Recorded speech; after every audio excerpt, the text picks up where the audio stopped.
Hey, good morning, everyone. Good morning, Carlsbad. Thank you for joining us this morning here for coffee and want to reach out and try to touch as many people as we possibly can with all the things going on in the world right now or in San Diego County. Just want to kind of bring you up to date, and then later we'll be able to take some questions. So I know there's many new faces out here. For those of you that don't know me, I'm serving as your county supervisor for District 5, which is North County. The district includes it's Carlsbad, Oceanside, Vista, San Marcos, all the way out to Borrego, also Rancho Santa Fe, Valley Center, Fallbrook. So it's quite a big district. So it's what's unique about this district, it's about half urban and half rural or unincorporated area.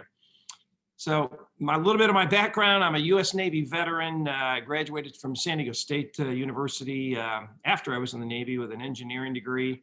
While I was in the Navy, I met my wife, Carrie. We have 2 adult children now. They both live in North County. We've been married for 36 years now. So I used to be the mayor of San Marcos.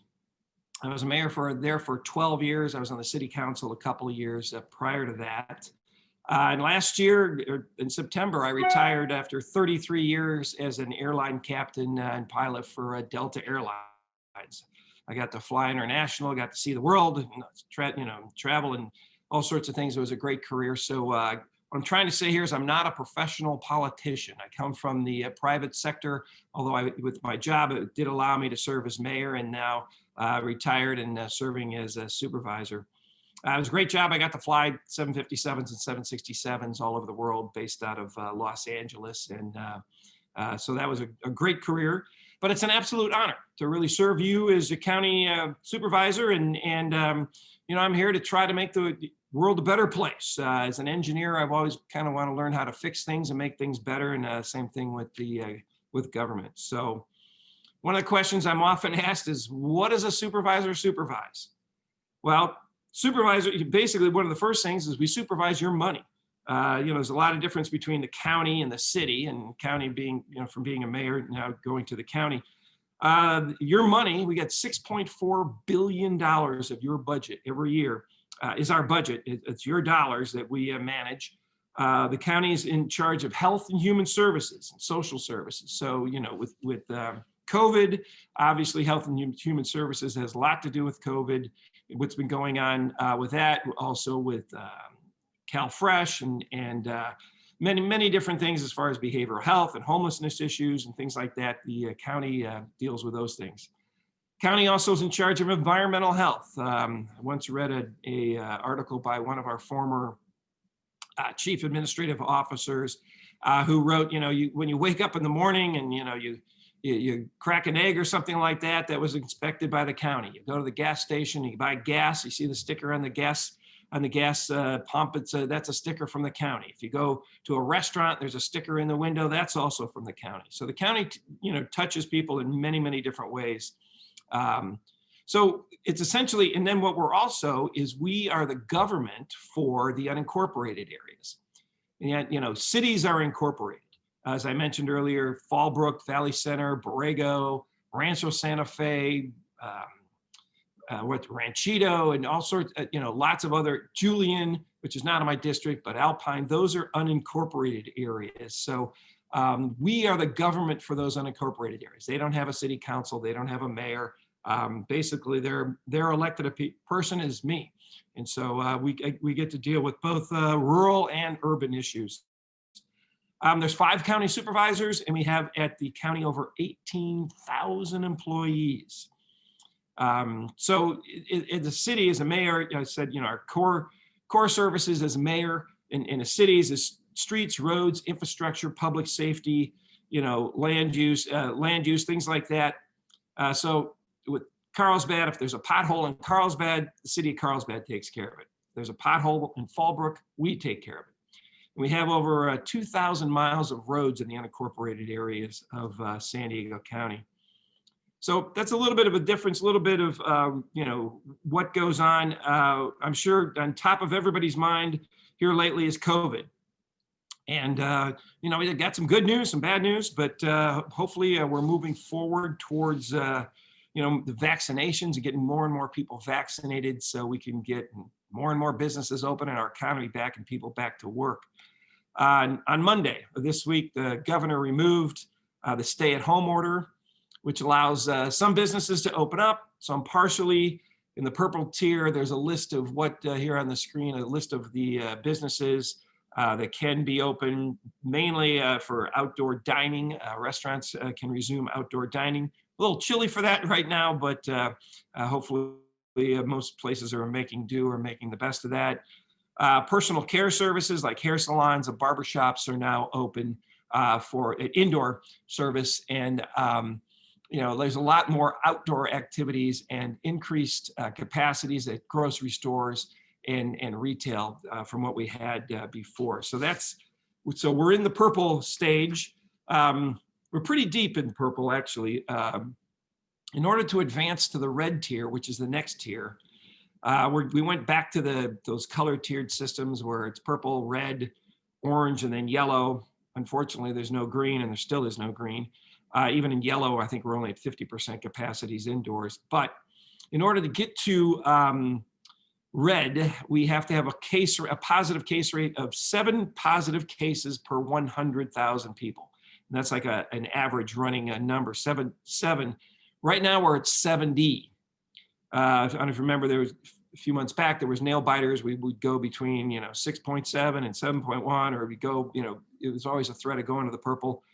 So to get to 7, to me, is a pretty Herculean effort, because that is 0.07% of the people testing positive in San Diego County, which I always thought was kind of a unachievable goal, but that's to get us into red, and that's still where we are. So right now we're testing at about 70 cases per 100,000. So, which is 0.7%. In order to get to the red, we have to be 0.07%.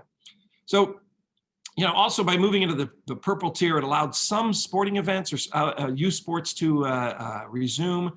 Not all, but those the less contact sports have been allowed. So like cross country, swimming, tennis, those types of sports have been allowed. But baseball, football, and other youth sports are not allowed yet. It's unfortunate.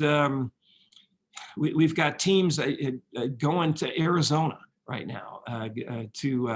There's a list, I saw 24 baseball teams driving to Arizona this weekend to go and compete, which in my opinion, I think I'd rather keep them here and competing safely. But that's kind of what's happening with the driving. Those particular interests or keeping those closed down has caused some challenges. The vaccines are the great thing that's happening recently. There's a picture of me on the screen with at the Oceanside pod. They're calling them pods, point of distribution. So first thing, the good news. On Sunday, we got a North County super vaccine station opening up. So what super means is eventually they're going to try to get up to 5,000 vaccines a day. Initially, just opening up on Sunday, they're probably only going to be able to do a couple of hundred a day, but then moving up to and building upon that, to get as many vaccines as 5,000 up to 5,000 a day. So that's going to be opening up on Sunday. I understand you can start putting in for you have to have a reservation at this one. But I understand on Saturday they can start taking appointments for Cal State San Marcos. They're still taking appointments for other sites, and for those to get appointments right now, you have to be 65, either in a healthcare worker for those getting vaccinated, a healthcare worker, or if you work at or are a resident of a senior nursing facility, you can get it. Or if you're 65 and older, you can make an appointment to get the vaccination. So last Sunday, we opened up the one in Oceanside, and that one can administer up to 500 vaccines a day. So those appointments are filling in quickly. The vaccine at Petco Park right now downtown can administer thousands of vaccines a day. And we're hoping to get that get that same type of distribution up here in North County. So one of the biggest questions I get is, how do I sign up? Where do I go to get an appointment? And in North County right now, we've got the one at Cal State San Marcos opening up on Sunday. We also have the Oceanside at the Oceanside Livewell Center, which is on Ocean Ranch Road, and also currently in Escondido at the Livewell Center which is, I think, on Mission Avenue in Escondido. So those are the 3 North County ones. What I always want to tell people is, before you go and sign up on the county site, check with your health provider, because Kaiser has their own vaccines. Sharp does. Scripps does. They have their own vaccination. So check with your doctor before you go and sign up on the county's website for an appointment, because you might get turned away or turned down if you have these other services available to you. So we want to make sure that you do that first. But to get an appointment, hopefully everybody knows this, but you go to myturn.ca.gov. It's www.myturn.ca.gov. And here's the little trick about that is, what they do is they schedule 3 days out. So today being Thursday, they're scheduling for Sunday, except for the San Marcos Super one, because that's going to be on Saturday, because that's a new one open up. But after Saturday, they're going to be scheduling 3 days out for most of the vaccination appointments. So if you call in today, they're scheduling on Thursday, it's for Sunday. And for Friday, it'll be for Monday. And then Saturday, it'll be for Tuesday. So that's kind of how that works. And the allotments of vaccines at these different sites, they go out and they're put into the system around noontime each day. So all the different sites will say, okay, we know we're going to have this amount of vaccination on Thursday, and we will be able to handle whatever, this many appointments. So they'll put that out, and that's around noontime of the day for scheduling appointments. So if you call in at 8 o'clock, 9 o'clock, 10 o'clock, you're probably going to get, sorry, there's no appointments available. Noontime is the sweet spot. And for the same thing, if you call in from 2 o'clock to 10 o'clock at night, they'll probably already filled up by then. So noontime is the sweet spot for doing that. I've also heard that there's, and we've got people, and it's been confirmed, you can go to a retail pharmacy.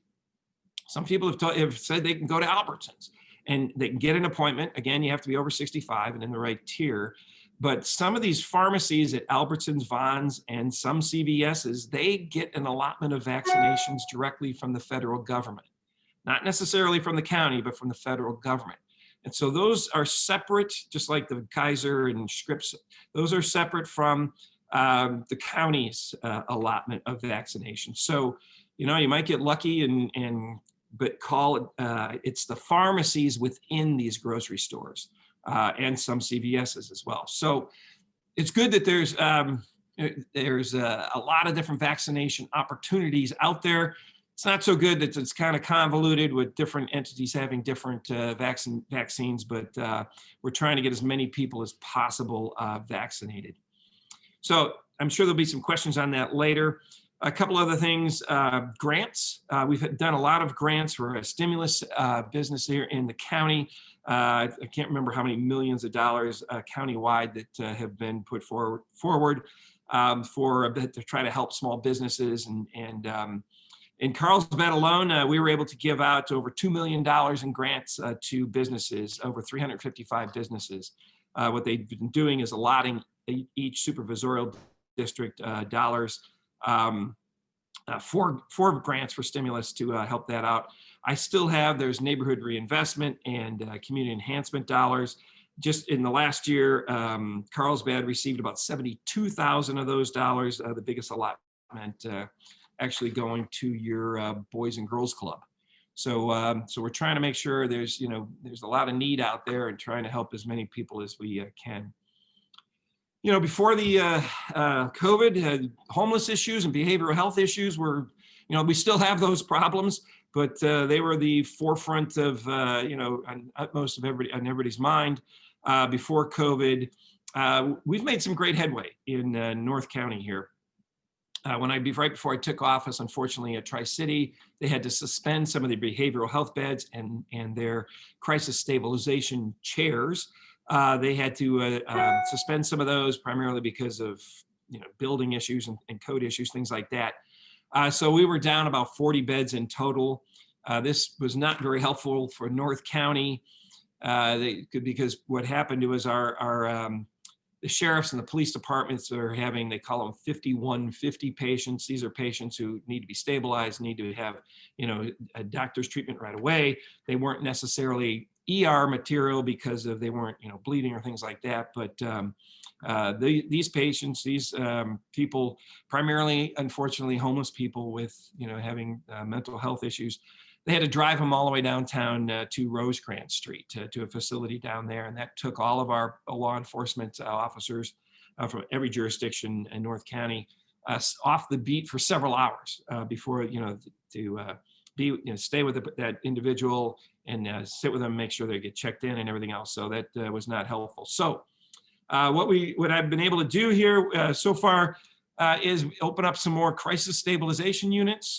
Basically, a crisis stabilization unit's like 12 easy chairs, and they are able to, for somebody who's having an episode or something like that, be it homeless or even a family member. What's nice about these crisis stabilization units is I used to get calls from families, and they'd say, "I got a son, I got a nephew, I got a daughter, I got some. I don't know what to do with them. They're psychotic. They're going crazy." The ERs aren't always equipped for this type of behavior or these issues. So we're starting to open up crisis stabilization units throughout the county.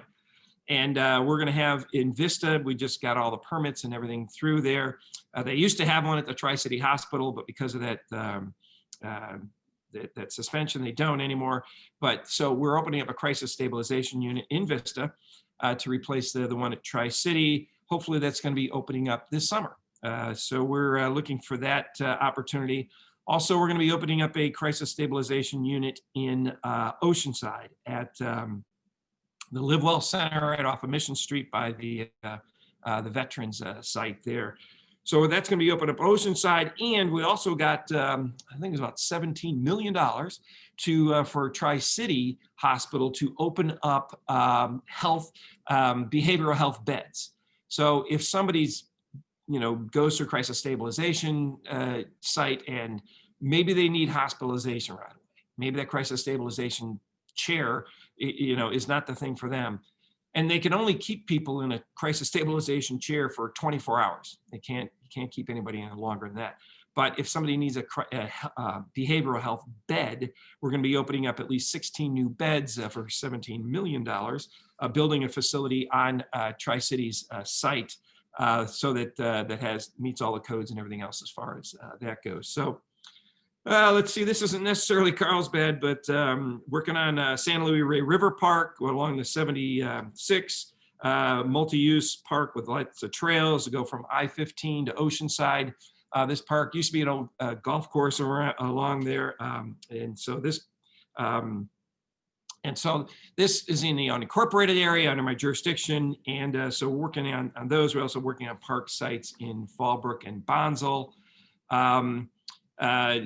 Trying to put in more baseball fields, trails, and things like that in the unincorporated areas. In the cities, they take care of their own parks, but we take care of parks in the unincorporated areas. Highway 78 and the I-5.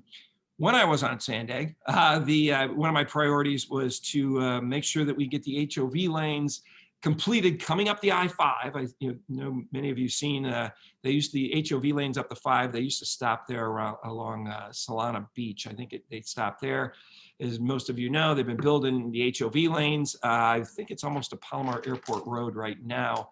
But those HOV lanes should be coming all the way up to the 78, and I think possibly even up to Camp Pendleton at Vandegrift. So that's the 70. So that's on the I-5 and the 78 corridor. You've been paying a tax for those HOV lanes on the I-5 and for the 78 HOV lanes since 2008, and you're going to continue to pay that tax until 2048. We're trying to get the HOV lanes down to 78 and up the I-5. Right now, we do have, because the HOV lanes have come all the way up to 15, as shown in this picture, almost to the 78, those HOV lanes there. The Caltrans is working on the environmental analysis for the I-15 and 78 HOV connector. That connector there, so hopefully we'll get the HOV lanes coming up to 15 that are going to connect and go over that interchange of the 78. And if you follow that purple line, land about just before, right around Twin Oaks Valley Road, to keep those HOV lanes. And then also the same thing, we're trying, they're starting at the east end, moving west. Hopefully it's going to take a while, but for the interchange of the I-5 and 78 as well, where there's still a traffic light. So that is part of that as well for roads and infrastructure. I'm kind of a streets, roads, infrastructure, parks and those type of amenities. That's where my past came from as a mayor, and now as a county supervisor, we got behavioral health and courts and traffic and many other things on my plate I've had to learn about. And one of the things is my staff I'm very proud of. They've done a great job. We try to get back to people as soon as we possibly can on any issue. And at least if we can't find out, we'll let somebody, we'll try to find one of the 18,000 people that work at the county, if they can get help us get the answer to things. So my office number is there and my email address. I've also got, I think in chat, Crystal is putting her contact information in there. Happy to, hear from you. I think we're going to start taking some questions. I'm going to hand it back to you, Miles. And we got a time certain to quit about 10 o'clock. So we're going to try to get as many questions and get you as many answers as we possibly can today. So thanks for listening, and we'll go to your questions. Awesome. Thanks, Supervisor. Yeah, we'll just run through these kind of quickly. I just kind of think this is interesting. So, these are your neighbors. This is everybody. This is the survey that we had, and I just wanted to go through it just kind of quickly. Rank the top issues in Carlsbad. And as you can see, as like I mentioned in the beginning, all over the board, which I think shows that it's a good city, a great city, and that there's not one big issue. Obviously, there's things to improve on, which is great. So it was out of 9, I believe, if my math's correct. I don't know. Let's say it's out of 9. And so you could see, it looks like COVID/homelessness were the top issues. Obviously, COVID can go off in different ways. So can homelessness. How do you approach that? So I just wanted to share that with, again, these are your neighbors. These are Carlsbad residents, ranking their top issues as well. Here's kind of an interesting one, and this will kind of wrap into the questions as well. There should be more emphasis on the rehabilitation of homelessness. Pretty much everybody agrees. I know there's a few, but an overwhelmingly amount either strongly agree, or don't have an opinion, I guess. But anyway, that's thing, and I'm sure there will be some questions on that. And then just the last thing here, which I think is fantastic. A great amount of people are very excited about the future of Carlsbad, which I think is fantastic. It's a wonderful city. You guys should all be proud of it. And that's a fantastic thing to start with. So I should have said this beforehand. I'm going to stop sharing the screen right here. 1 second, bring it back to us. Down in the bottom, you can raise your hand. I think it's in the bottom or on the side. Anyway, if you know how to raise your hand, we'll call on you. The most important thing is to try and get through all your questions. Also, if you just want to chat, write it into the chat. I can monitor it. We have our staff monitoring it as well. Supervisor Desmond, if you're there, I know we had one question to kind of start it off before I see who's raising their hand. And just somebody asked, are you doing more of these chats? Are you going to go to different cities? And I was just, people were curious. Where are you going? Absolutely. With Zoom, we can reach a lot more people. So we've been doing something similar to this in the unincorporated areas where, we are more of their government. They don't have a city government or mayors and council members. But so, yeah, absolutely. And hopefully we can do these, I don't know, maybe a couple times a year or more often, whatever the case may be. But this is, Zoom is, some good things have come out of COVID and reaching people in this way where you don't have to travel and you can wear shorts or jeans and still interact and hopefully get the answer. So yeah, fantastic. Absolutely, Miles. So let's jump into this first one. Let me make sure I'm doing this right. Kathy Rawlings, you raised your hand here. I'm going to unmute you. I don't know where you are because we got a lot of people here, but ask away. Great, thank you. As a school board member in Carlsbad, I know you've been a big proponent of opening our schools, and I would agree, but we need to do it safely. And that would include 6 feet of distancing, and that's been something that has not been on the table, fortunately, due to funds and testing. And so my question is that will the county be helping with liability, legal assistance, testing, and/or vaccines of educators to actually open those schools? Because resources are scarce in education, as I'm sure you know. Great question, and I don't have all of the answers to that. But one thing I just want to tell people is I have my staff listening online, and if I'm not able to fully answer these questions, we are going to get back to you on things. So I just know that. Yes, I have been a big proponent of getting kids back in school safely. I've also been a big proponent of allowing businesses to open up safely, and I know there's challenges that come with that. As far as liability or legalities, I'm not an attorney. But I do know, one thing about schools, and as you know, is you're as a board member, you're your own government. You have your own people that make those types of decisions. I do know, and I'd be willing to have the county help out as far as administering tests and testing at schools and possibly even vaccinations. I know for the city of San Diego, I think we're working with their school district for testing. And I think that was as it was ramping up towards, when there was a glimmer of, there's going to be back in person type of classrooms. I know our Health and Human Service Agency was working with that school district and I think we put money aside. I think it was like $5 million or some number like that we put aside to allow or have some capability of doing testing. So the teachers could be tested, students could be tested, or maybe the school district would administer it. But I know we were working hand in hand then, and I'd be willing to support or help out, or ask the county to look into that. And it's going to be overwhelming if all the schools go back at the same time. But I think that's one of the things you mentioned. There's costs and management of that. Right now our focus is getting as many people vaccinated as we can. But I'd be willing to work on that or make sure or see help in some type of effort for that as well.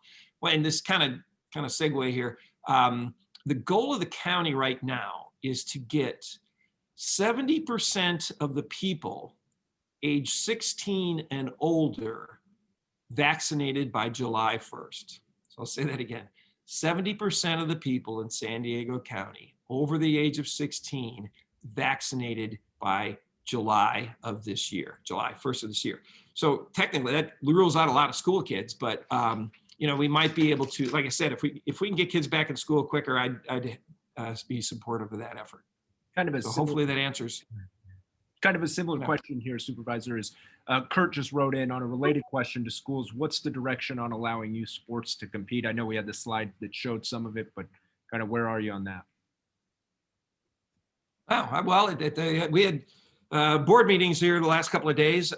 Tuesday, we had the COVID update, and I actually made a motion for the county to make it a priority and to work with the state to come up with a plan so that we can get youth sports back open again sooner rather than later, or allowing them for more competitions, for like baseball and things like that. But then, that's going to come with, criteria that also is going to, include more testing and vaccinations and things like that. So, we want to do this safely. We have to do it. But I think, the amount of people that we've heard about that are driving across the border to Arizona to compete, I think of the 24 teams going to compete this weekend, that equates to about 500 people, if you include half the parents and about 150 cars making round trips to Arizona. And it, I think we can do things safely here. And I, like to push for that effort. I know a lot of the coaches and the youth sports organizations are going to do a rally, I think, on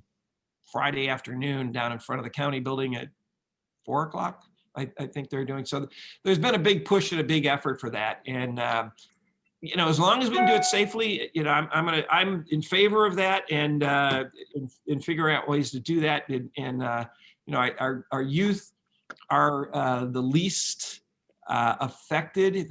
not 100%, but they're the least affected by the virus, and but they can spread it.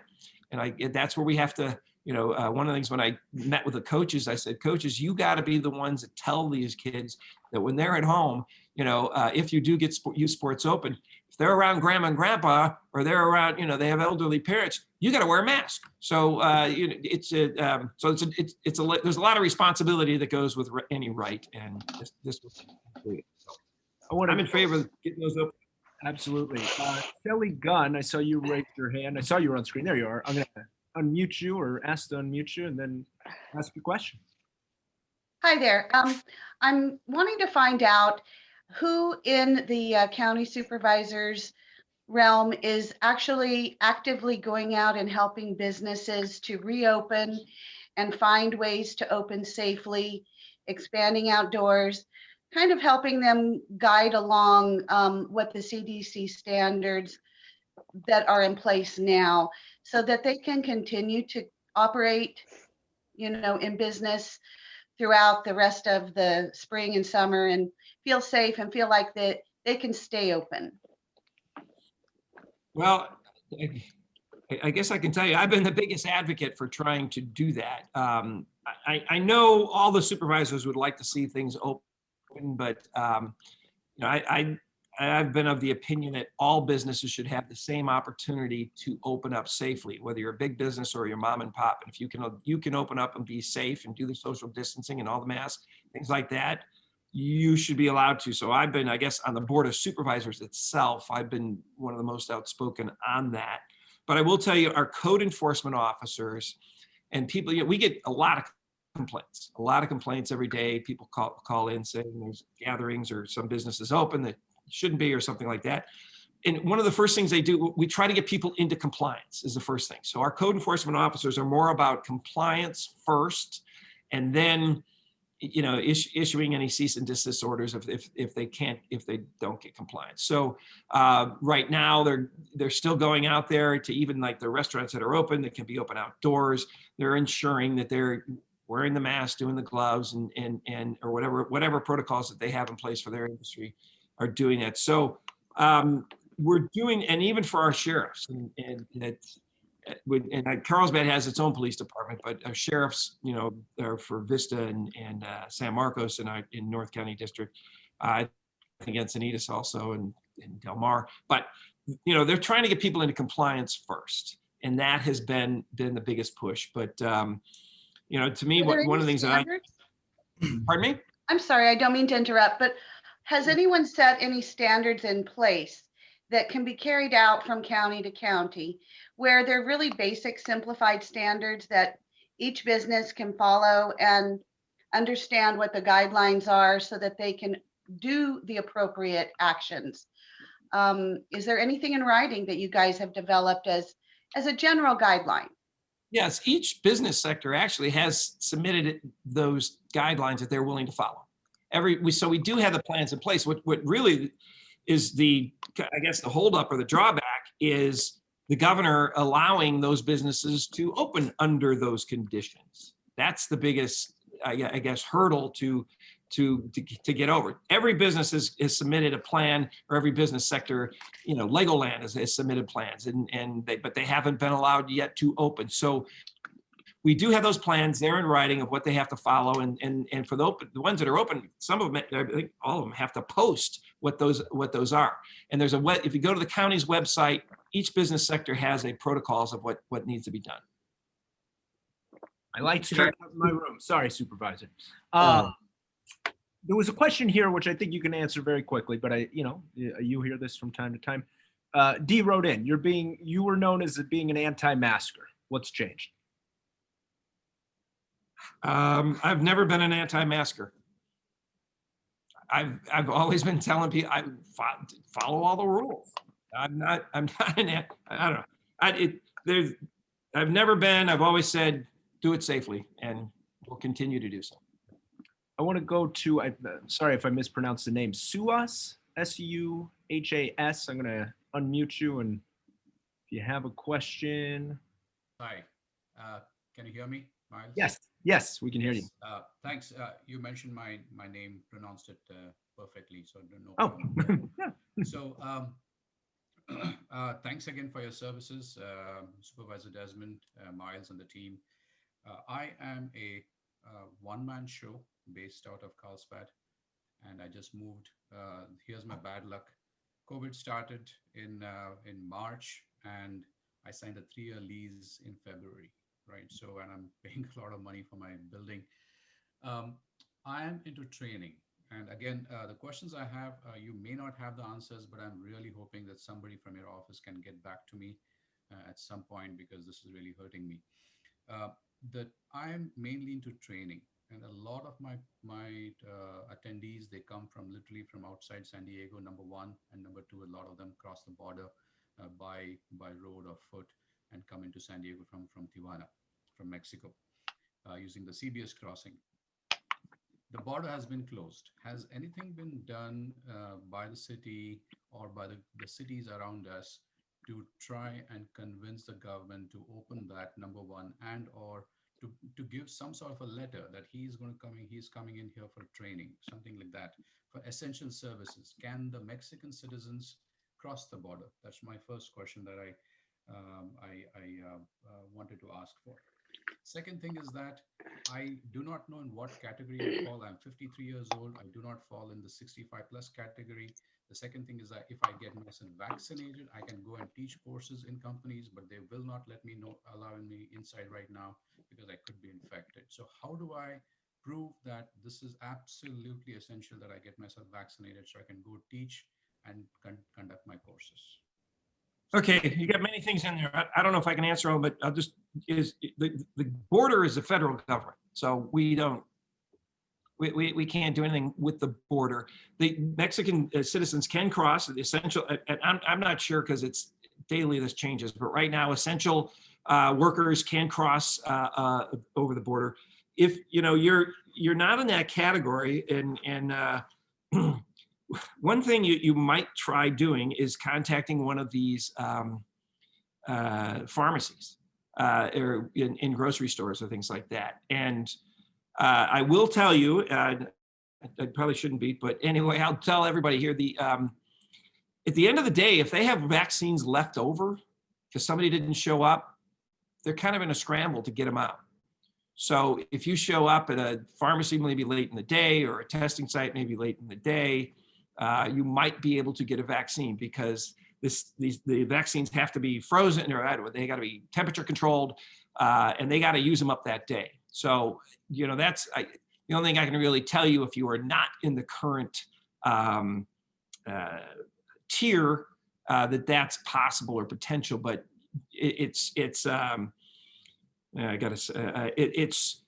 a guarantee at all. So because I know I do, but that's about the only way I can think of somebody who's not in a tier or not in a category that's available for the shot might be able to get it, but that's a long shot. Let's go. We got a couple questions. And again, if you raise your hand or you write it into the chat, we'll try and get through as many questions as you can. On Zoom, you can do the raise your hand feature, excuse me. Let's go to Kurt. I know Kurt wrote in a question. I'm not sure if it's the same one, but Kurt, if you have a question you want to ask, have at it. Yeah, thanks, Miles, Jim.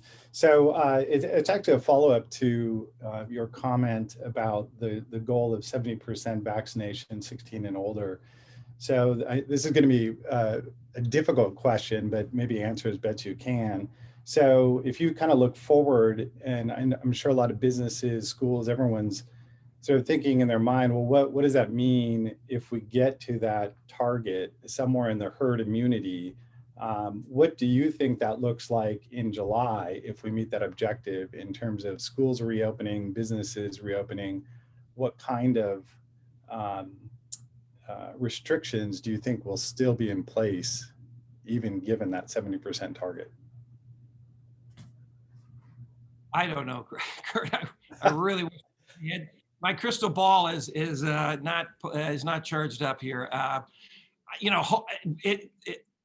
It'll be a lot better than where we are now, but I can't really tell you exactly what, and I know businesses need to plan and people need to look ahead and school districts need to look ahead. And this goal actually came about from our county Health and Human Services Department. It wasn't something I or the supervisors came up with. They just kind of looked at what they knew or what they think the potential of how many vaccines we're going to get, who we can get it to, and by when. And that was how that was derived. Our numbers are starting to come down. We had 2 holidays. We had Thanksgiving, we had Christmas, it's kind of hard to keep people away from each other during those holidays. So we're past those. And I'm hoping that with the vaccines and I guess I was called a no masker. There's also a lot of no vaxxers out there as well. But I've seen a lot of enthusiasm for people wanting to get this vaccine as soon as possible. I'm gonna get it. I'm 64 and a half. I'm 4 months short of 65. So I'm gonna have to wait till the next tier. But I'm just hopeful. I really just couldn't tell you or answer that. I wish I had, but we're getting as soon as my crystal ball is charged up, I'll get back. Okay. Right. We're getting a few kind of questions, so I'll just kind of ask it. A few people writing in. Homelessness, Carlsbad. You kind of touched on some of the crisis stabilization units. What are we doing? Well, in Carlsbad, we've been working with your mayor and city council. Cities like Carlsbad and Oceanside, I don't want to get too deep in the weeds, they have their own housing programs in their cities. Some cities, we are the housing program. I'm sorry. Hang on. What happens when you just talk and talk? So it's the voice. Supervisor, you want me to jump in and take a stab and then you can add and clear your throat? I'm Darren Gretler. I'm the supervisor's chief of staff. Just listing really quickly and the breadth of what the county does. Clearly, there's so much to know. If we don't answer your questions now, we will find an answer and get back to you. But severely mentally ill is something, regardless if they're in a city or if they're not in a city, the county handles and is responsible for the severely mentally ill. So that's something that we're focused on, and we coordinate with the cities and however you call that, guardianship or ownership, but we have the resources and services to address that. The crisis stabilization units that the supervisor mentioned, so that when there are people in crisis, and that can be the some of the homeless population, getting those units closer so that law enforcement has a place to go to quickly and get those people the help they need, and not the ERs, which are not the best place for people that don't have physical illness but are in mental crisis. These are calmer and nicer than ERs can be for this level of population.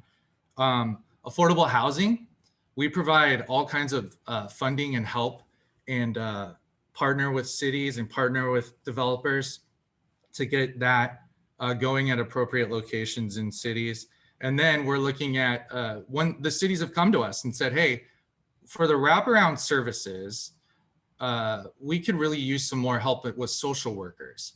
So we're looking to try to get, jack of all trade people really knowledgeable in all things, all services, wraparound services for those who are homeless, to work together with the city to, whether it's state resources, federal resources, private sector, nonprofit, and connecting those and getting that help. So, and the contacts and the building the relationships and the trust that's needed in order to get them into that. So those are some things really quickly, and I'll wrap up on that.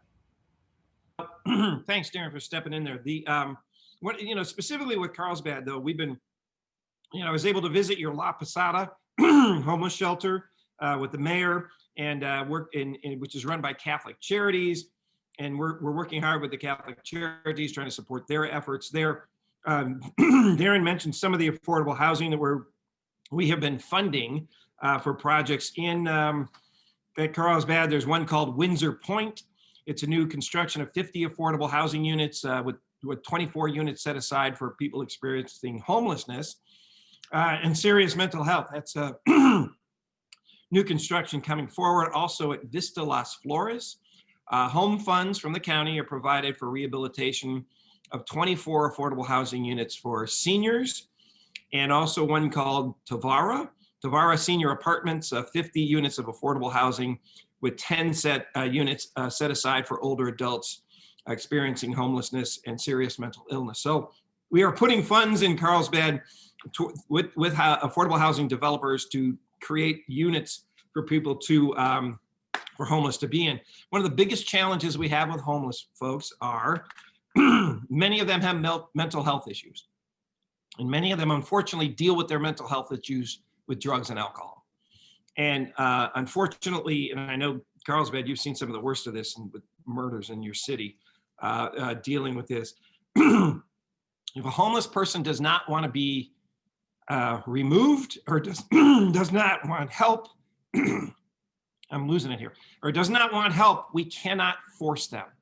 We cannot take them off the street and hold them.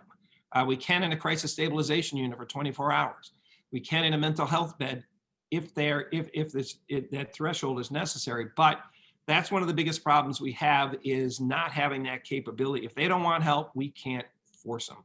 And so we are working with Carlsbad, trying to get more opportunities for housing for those who want help and who are willing to take it, which is why we are putting also money towards, we're going to be asking for more social workers, I think 5 throughout the district here in North County.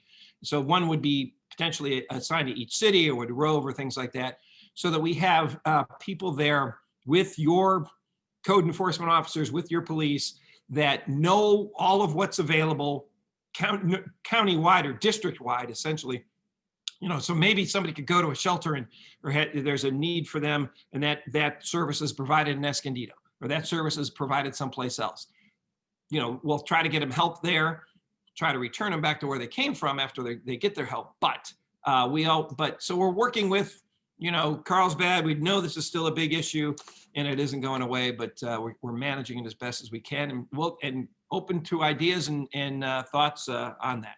So we only got 10 minutes left, so I'll be quiet and take more questions. I think we've got time for maybe one more question here. Linda, you raised your hand here, so I'll unmute you and ask away.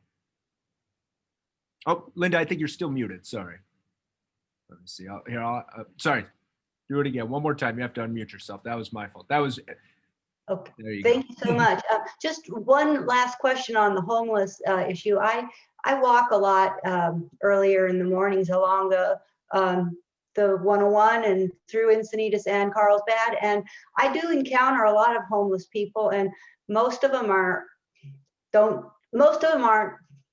really too far gone, and most of them are scared and hungry and cold. I'm just wondering, do you have for me, I don't know what to offer them. Do you have a list that I could have of resources, or is there a place I could go where I can see resources for someone who's, I can't take them home with me. I can buy them a cup of coffee, I can give them some clean socks and things like that. But I know I've heard a lot about resources and centers and things, but what do we have for someone right now, or that I could offer someone? Well, you've got the homeless shelter in Carlsbad right now, a very good one there, run by Catholic Charities. But we can send you a list of what's available, and quite frankly, that's kind of the expertise of these social workers that are embedded with or working with law enforcement agencies and things like that to try to get them. We can get you that information. Your city council might actually have more information than I have about what's all is available, but we can give you what the county has available. I'd also check with your city council to see what or city manager to see what's available. I don't know, Miles, we got more time. Are you cutting us off early? No. I didn't know how long that answer would go towards. That's all. Do you want to, Supervisor, do you want to one time mention here and again, we'll take maybe 1 or 2 more questions. Again, you can chat them in, raise your hand. Just give an update. Maybe there were some people joining us the big news on the San Marcos vaccine superstation, when it comes on, when people can make appointments, because I think this is going to be a big game changer for North County. Okay, well, San Marcos, Cal State San Marcos, and I think it's going to be in their gym.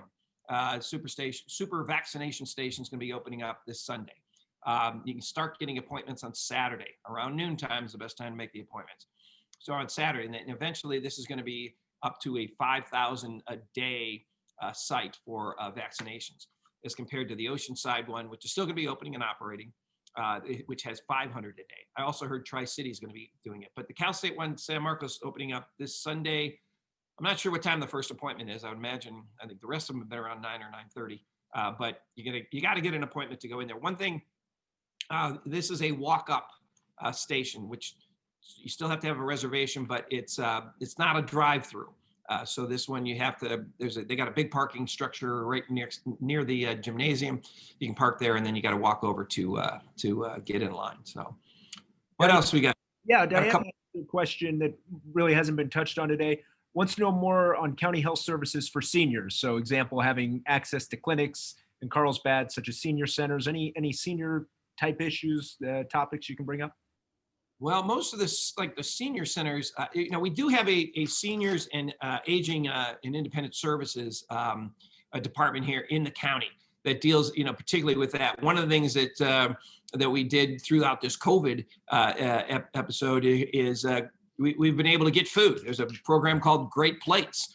You can get, if you're a senior, I think over 60 and you income qualify, it's pretty, I think as a couple, you can make up to 100 grand, still get free meals delivered. So we have those services going on. We also have people visiting, if you know somebody that's shut in or something like that, or needs attention or services, contact the county or go to our website, contact my office, let us know, the particular circumstance.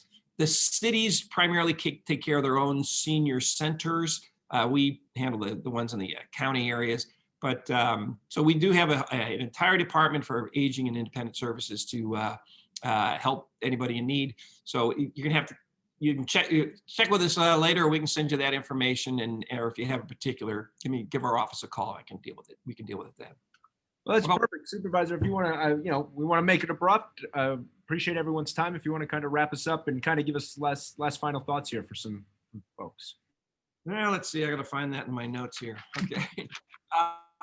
Hey, well, I just want to say thank you, everybody, for joining me. I know it was quick. It went, and we probably didn't. If we did not get to your question, and you got a burning question you want to answer, contact me at my office. Give me a call. We'd always like your feedback. This is really the first one of these we did. If there's ways to improve, we're open to hearing that.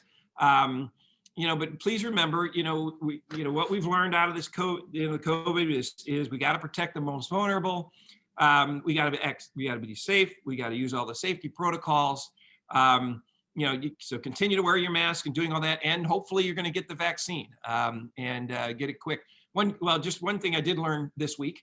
There's talk of this new vaccine or the new virus. There's I guess the UK one that's more contagious than the other one. So there's a new I don't know what they call it, strain of the virus out there. The vaccine that's currently being given works for both. Because I asked that question at the board meeting, and so hopefully get the vaccine and both shots you got to get. And normally what I found out is when you get your first vaccine, they schedule you for the next one, so you don't have to go through that process of chasing it on the phone like buying concert tickets. But so that's so anyway, I just contact my office, stay safe, do all the right things, and contact us if you got any questions at all. Hopefully the Superstation and other vaccination sites we can get up open in North County and get through this thing safely. So thanks for being here today. Appreciate your time.